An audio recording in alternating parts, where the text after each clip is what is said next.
गुरु ने कहा, नवदा भक्ति में अगला है दास, सख्य और आत्मनिवेदन। जैसा कि पहले उल्लेख किया गया है, बंधन का अर्थ है बोध के स्वरूप को देखना और उसका सम्मान करना।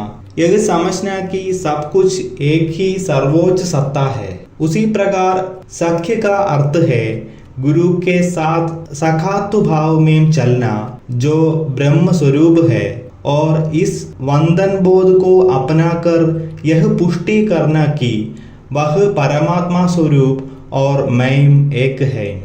यदि शरीर में रहते हुए भी आत्मबोध के सटीक स्वरूप में विलीन होकर यदि संभव हो तो उस परम चेतना के लिए ही सदैव जारी रखना, उनमें विलीन हो जाना संभव हो, वैसा बनना संभव हो, तो निश्चय ही इसे सख्य कहते हैं। उसी प्रकार सख्य बोध से आत्मधर्म के अनुसार विलीन हो सकता है और दास की तरह ब्रह्म की ओर बढ़ सकता है, क्योंकि यही एकमात्र सत्य है।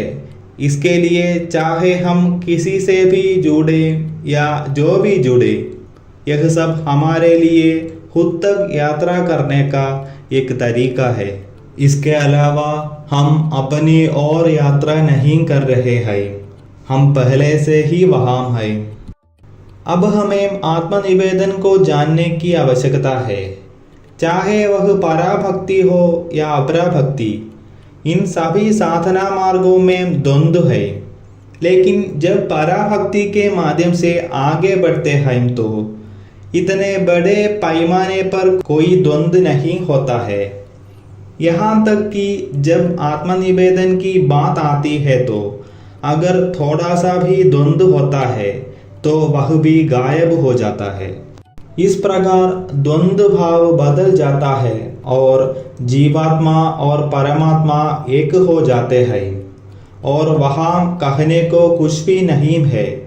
वहाँ गुरु शिष्य भाव भी चला जाता है और एकमात्र परमात्मा भाव बन जाता है। यह अद्वितीय भक्ति मार्ग सच्ची ईश्वरत्व में प्रवेश करने का सबसे अच्छा तरीका है। दूसरे शब्दों में उस गुरु में विलीन करने का सटीक तरीका है। गुरु ने कहा कि आगे भी चर्चा जारी रहेगी।